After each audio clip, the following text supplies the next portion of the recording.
really nothing good on TV these days. You're on TV. Who said that? You did. No. Yes.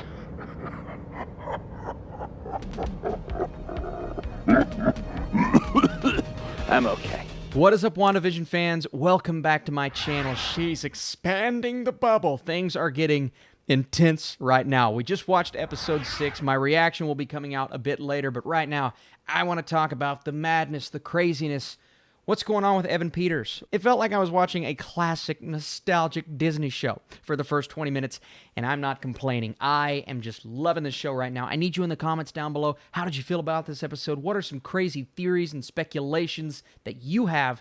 And let's dive right in. So at the beginning of this episode, obviously, we're in the 90s. And I'll tell you what, the only thing I could think of for the first 20 minutes was Malcolm in the Middle. I mean, we all, well, not everybody, obviously, but I grew up loving that show and the references and the way that it was put together and the editing and the fact that they would talk to the camera just like what we got with the twins here, even down to the camera movements I thought was perfect. Now, you're watching the first 25 minutes of this episode, and in the back of my mind, and I'm sure it's the same case with you, is, you know, we went off on such a crazy note last week, right, with the Evan Peter tease. I don't know if it's necessarily living up to that hype. And to a degree, I understand that criticism. I think that criticism is actually inevitable with this episode. But I'm actually not too upset with that because I'm okay with the fact that he's just kind of getting molded into the series. I had a feeling he would be the cool uncle that hangs out with the kids and goes and does the crazy stuff during Halloween because we knew this was going to be the Halloween episode. By the way, being the Halloween episode, we had a great chance to throw back to the classic costumes, the outfits that we know from the comics. And these types of translations could come across as cheesy if you were to take it extremely serious, but the fact that this is a Halloween episode and they're able to just kind of throw on their classic costumes, I thought was a brilliant way to do it. Not only did we get Wanda as Scarlet Witch and Vision, but we even got Quicksilver, Speed, Wiccan. They all have their classic comic book costume. And then we start to get into the power set of the twins. Now, Wiccan's doesn't come until a little bit later in the episode when he feels the pain of his father. He feels the pain of Vision because he goes outside of the hexagon. We'll talk about Vision here in just a second. We also see the tease of Speed's powers. Now, I've been under the impression for quite some time that while Wanda is kind of going crazy right now, to be where I think she will inevitably be in the Marvel Cinematic Universe, and that is maybe a villain in Doctor Strange 2. That's where I think we're headed right now. She needs something else to set her off. One more tragic, crazy thing has to happen to get there. She's already losing it. We saw it at the end of the episode. But I just feel like whether it be a loss of Vision once more, something may happen to Pietro, still not completely sure who that is, or something happens to the kids.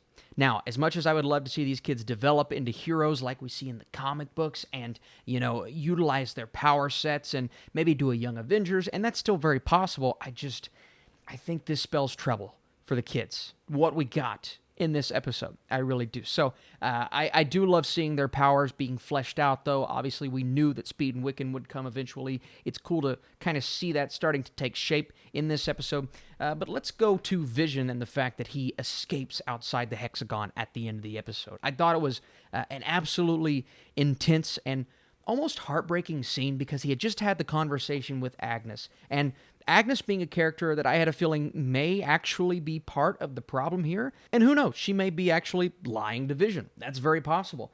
But it looked as if she was just as much under Wanda's spell as pretty much everyone else in the town.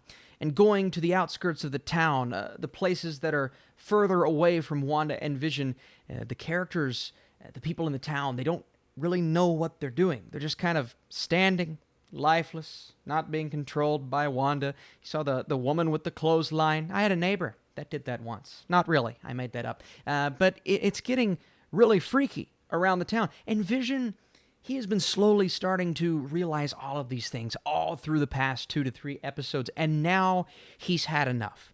And after the conversation with a snapped out of it Agnes, and of course he put her back in the hex, and I just love Kathryn Hahn and the way she can just go right back into that character, he finally comes out. But we see, along with pretty much everyone there, that Vision if he goes out of the hexagon, which is part of the reason why she expanded it at the end, of course, to save his life, but to also kind of suck in everybody else, including Darcy. Darcy is now part of the force field.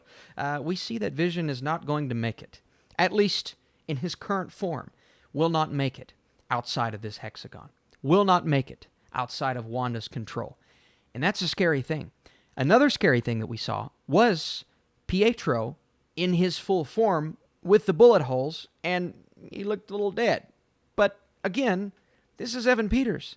Now, unless Darcy was telling the complete truth, unless he was just recast as Evan Peters, but I'll tell you what, throughout the episode, Pietro kept saying things that would either agitate me, the audience, Wanda, the line about the dead husband. I'm just like, he's saying some weird things, and he's trying his best to get some information out of Vision that doesn't feel like information that a nice, brotherly character would need to know. Let's just say he doesn't really act like Aaron Taylor Johnson's Quicksilver, even though he has the memories, even though he clearly, Wanda saw the dead body, maybe she's just seeing things, but I'm still questioning the inclusion of Evan Peters' Quicksilver. Now, some interesting nuggets from last week's episode. We saw that if you turn on the audio captions, it says X-Men Quicksilver or something like enters in Quicksilver from X-Men. Now, that could have just been a description or something for Disney to throw us off, but it still feels to me like somehow they took Quicksilver from the 80s, used his body to implement the memories of Aaron Taylor Johnson's Quicksilver, and that's who he thinks he is. Unless, and there's still that theory of maybe he's somebody else. We still don't know who Mephisto is, and we have a feeling he's coming. I think we all know that he's coming. My theories are, Quicksilver, probably not. I'm still the director. I'm still questioning his motivations because clearly he has really changed. He is against Wanda completely, 100%, does not like superheroes, called out Captain Marvel. He is not a fan. And this guy is up to something, and he stayed safe. He was the only one, him and a couple of those guys, that made it outside of the hexagon. And I just have a feeling he's going to continue to have an expanded role in this universe. And of course, we have Jimmy Woo and Monica Rambeau, who are outside of the hexagon as well. I'm interested to see who Darcy is next week. We know that's going to be fun. And I guess next week is the 2000s episode, the early 2000s. But in terms of what they did with the 90s here, I thought it worked extremely well. And I just think some of these character revelations, it's going to be interesting. And Monica Rambeau, she said, a man, she's going to go meet him to infiltrate the hexagon. Who is the guy?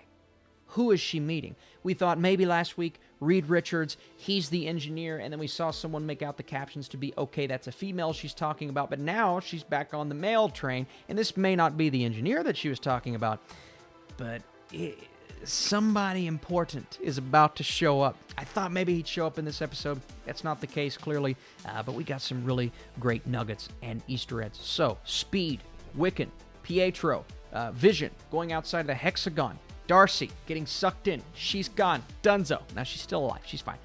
But I have questions about the director. All of those things.